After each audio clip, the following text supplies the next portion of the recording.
సంపాదన వృధా కాకుండా అభివృద్ధి కావాలి, స్థిరంగా ఉండాలని ఈ శ్లోకాన్ని పారాయణం చేసుకోమని ఉపనిషత్తులు పేర్కొంటున్నాయి. శ్రీ దక్షిణ లక్ష్మీ స్తోత్రం.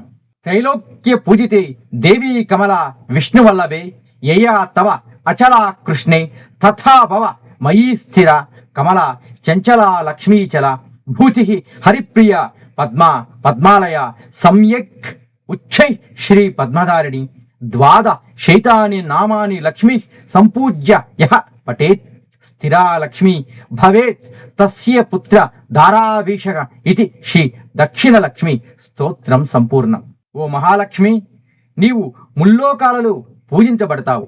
మహావిష్ణువు పట్టమహిషివి, భగవాన్ శ్రీకృష్ణుడి భార్యవి. ఓ కమలా, నీవు నాతోనే స్థిరంగా ఉండిపోవాలని కోరుకుంటున్నాను. ఓ చంచలమైన దేవత, సమృద్ధికి అధినేత్రివైన నీవు ఒక చోటు నుంచి మరొక చోటికి వెళ్ళిపోతూనే ఉంటావు.